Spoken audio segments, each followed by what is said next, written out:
그리고 세 번째는 다이어리하고 영어 읽기, 다이어리하고 영어 실력 향상과 정말 큰 상관관계가 있습니다. 한마디로 나의 영어 연수 활동을 적는 거죠. 영어 어연수 국가들 중에서 필리핀은 이제 영어 노출 환경이 가장 좋습니다.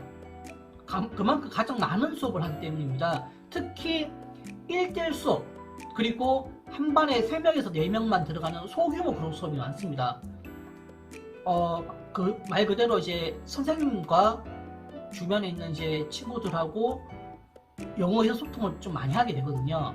하루에 그냥 아침 먹고 저녁 먹기 전까지는 계속 수업만 하기 때문에 영어 노출 환경이 정말 많습니다. 영어 스피킹의 빈도가 많다는 의미입니다. 바로 영어 일기를 쓰면서 선생님과 이야기할 토픽들을 준비해 갈 수 있는 겁니다. 수업할 때 바로 책 펴놓고 하는 학생들도 없습니다. 선생님들도 그렇게 안 하고요.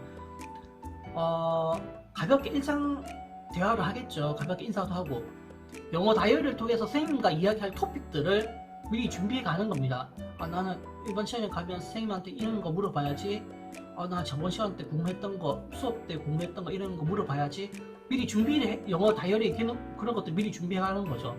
이런 준비를 안 해가면 말할 때 소극적일 수밖에 없습니다. 선생님들이 물어봐도 단답형으로 밖에 말 안 합니다.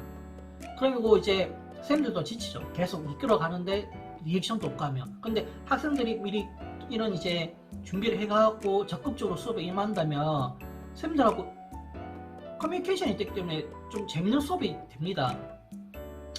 선생님들이 따로 질문 안 해도 선생님들이 따로 질문을 안 해도 학생들이 먼저 물어보기 때문에 좀 선생님들도 편해하겠죠. 그리고 스스로 작성한 다이어리는 단어 자체를 내가 스스로 또 찾아보고 모르는 단어를 찾아보고 활용했기 때문에 그 단어를 따로 암기를 안 하더라도 스스로 흡수하게 돼요. 왜냐하면 그 수업 시간 또 써먹기 때문에. 그래서 다이어리에 적은 내용을 또 스피킹 활용하는 게 가장 큰 장점이라는 거. 그래서 꼭 이제 다이어리 작성하시면 좋다는 점. 그리고 네 번째는 친한 선생님에게 자신의 다이어리를 첨삭해달라고 부탁하는 겁니다. 무슨 말이냐면 자신을 담당하는 이제 필리핀 어학연수에서 자신을 담당하는 1대1 수업 선생님이 한 4분 정도 될 거예요. 보통 1대1 수업의 기본 코스가 4타임 정도 되거든요. 그 중에서 가장 친한 선생님한테 좀 이거 영어 읽기 내가 영어 다이어리를 적고 있는데 첨삭해달라고 부탁하는 겁니다. 근데 매일 첨삭하는 거는 권하지 않아요.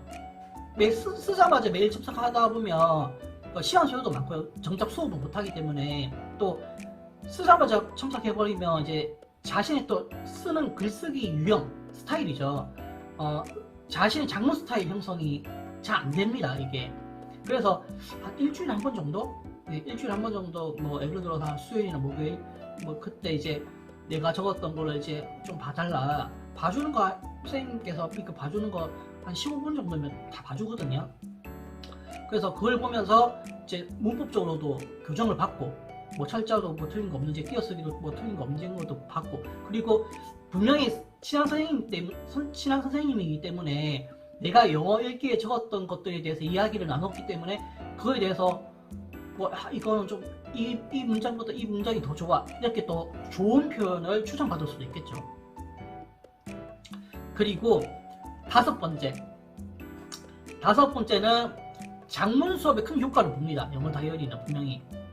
이게 뭐냐면 영어 일기를 쓰다 보면 이제 이 쓰기가 좀 더 익숙해지고 적는 내용이 좀 반복되면 이게 빈도수가 줄어든다고 했잖아요.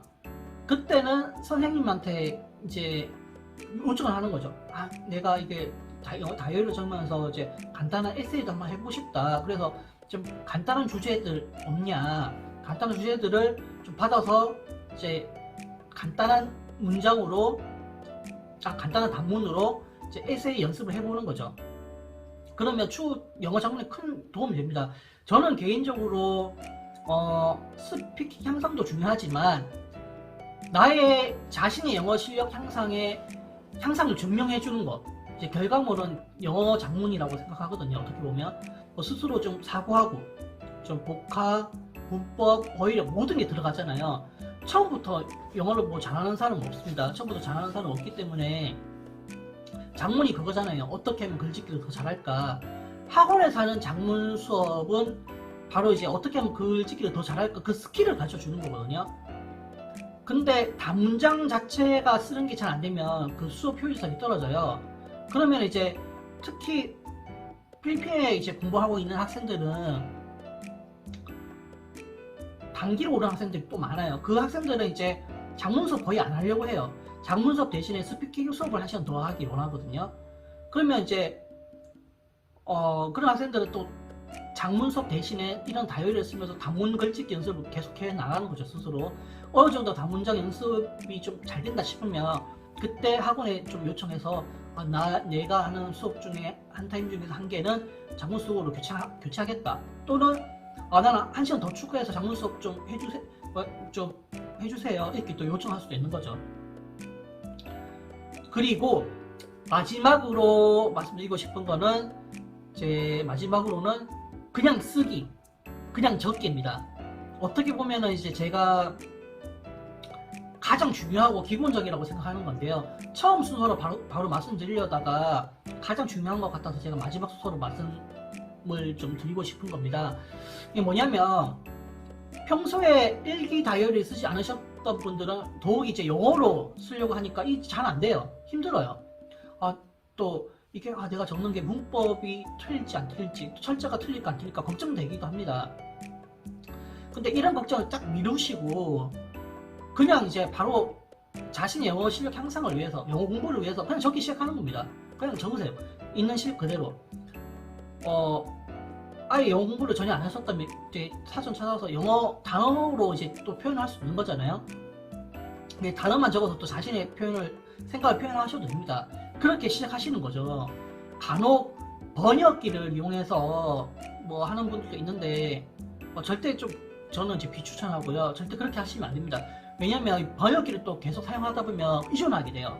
의존하기 때문에 혼자서 공부하시는 분들은 어쩔 수 없이 좀 정말 막힐 때는 찾아보시는 경우도 있겠지만 필리핀 어휘 연수 기간에는 내가 쓴 거를 첨삭해 주시는 선생님들이 있잖아요. 그렇기 때문에 굳이 사용할 필요가 없는 거죠.